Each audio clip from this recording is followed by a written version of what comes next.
The design idea for this apartment was to play with height, colors, light, and materials.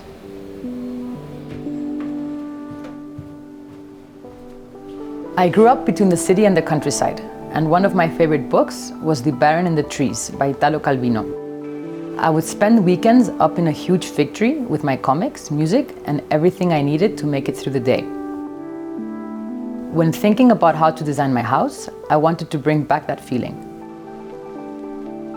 My philosophy when designing small spaces is to try to optimize the space without taking out all the fun and quirky details.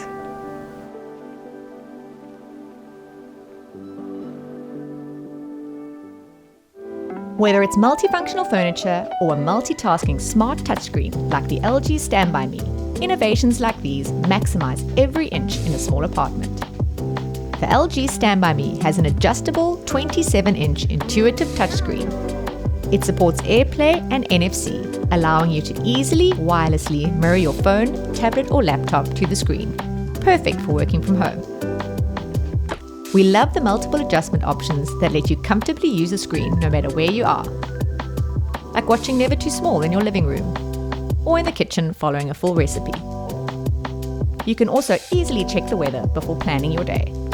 The sleek design seamlessly fits into any interior space. With its built-in battery, you can even take the LG Stand By Me to the smallest room in the apartment with no power point. It's perfect for small spaces, making life better without a doubt. To find out more about the LG Stand By Me, click on the link in the description.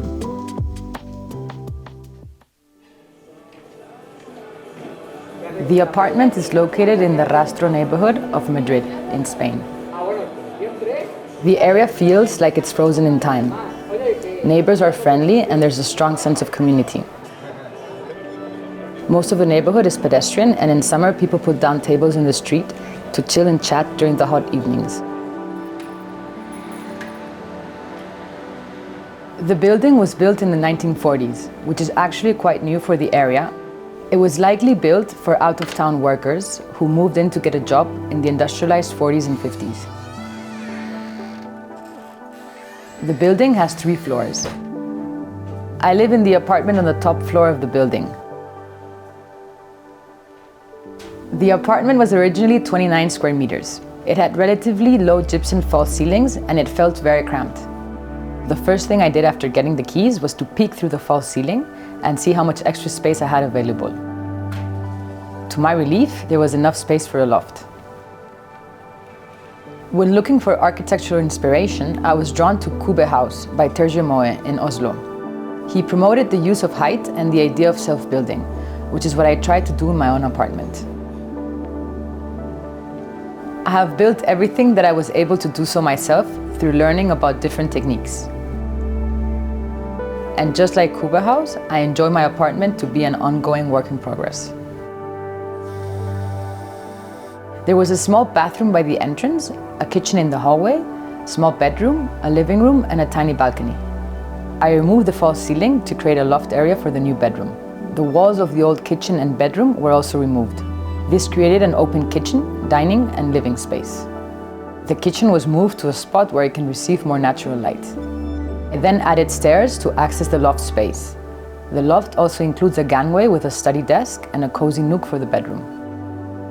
The bathroom remained in the same location.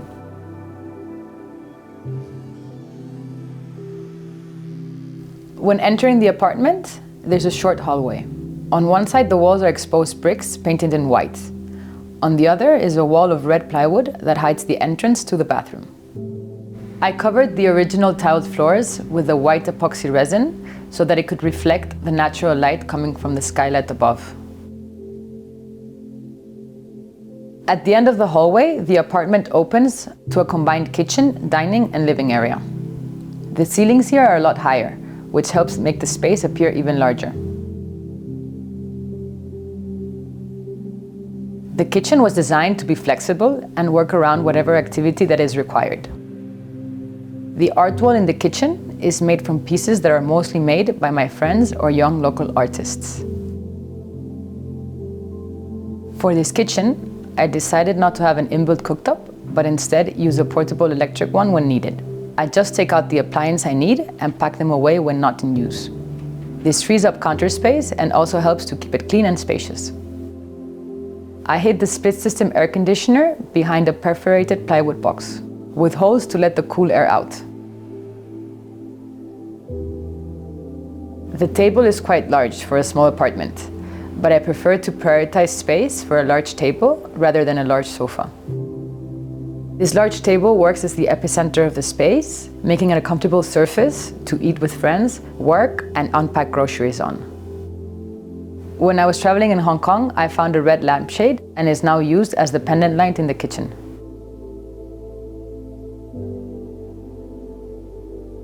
The living room is at the end of the space. I found a large second-hand rug that really suits the apartment. It goes all the way to the dining area.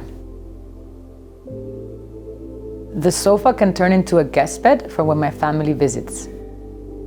I made a custom wall shelf out of steel to display photographs of my past projects.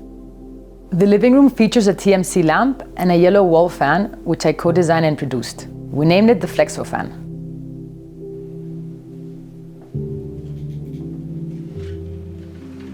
From the living area, there's a small balcony with great views of the surrounding neighborhood. It's too small to really use it, but its main job is to let in a lot of light and fresh air. I filled it up with plants to give more privacy and to create a microclimate of my own. On the other side of the living room, there's a custom cabinet made from the same plywood as the entrance wall and the kitchen. It is a versatile piece of furniture which doubles as the first few steps of the stairs. It also provides the main storage for the living area. Connecting the lower level to the loft, I made a steel staircase painted in dark green.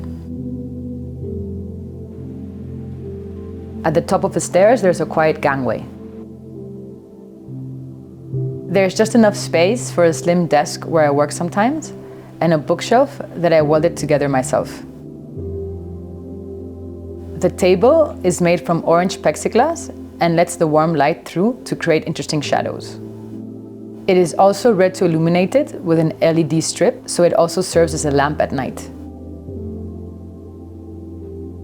The gangway makes the skylight accessible, so when open, it helps circulate fresh air into the apartment.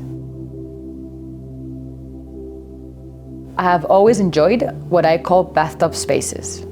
These are parts of the home that you use every once in a while and take up space, but when you do use them, they make you very happy. The bedroom is positioned in the corner of the loft, just above the entrance. I wanted it to feel like a resting space upon the trees. It is very simple, with an automated skylight that brings in warm natural light during the day and a view of the moon and stars at night. There is storage underneath the bed for blankets and off-season clothing. A platform space at the end of the bedroom is raised up slightly. It's a nice spot to display more art and a cozy place to sit and read. The bathroom is by the entrance and I view it as a world of its own. I used green and white tiles to continue the treehouse theme. The bathroom sink was cut from a whole slab of marble from Macael, a famous marble producing town in Spain. The window, the frameless shower glass, and the large mirror help to make this small bathroom appear less cramped.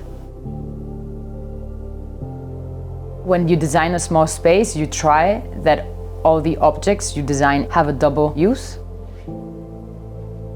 If you have a cabinet, it can be a staircase as well. If you have a sofa, it can be a bed. So the idea and the fun of it is to try to find 2 or 3 uses for the same element. In Spain, we have so much buildings that need to be renovated, and the city centers are becoming more expensive. It's a matter of necessity that as architects, you really revitalize these spaces to be able to live in them. Thanks for watching. And if you're an architect or designer with a project we could feature, please share it with us at nevertoosmall.com/submissions.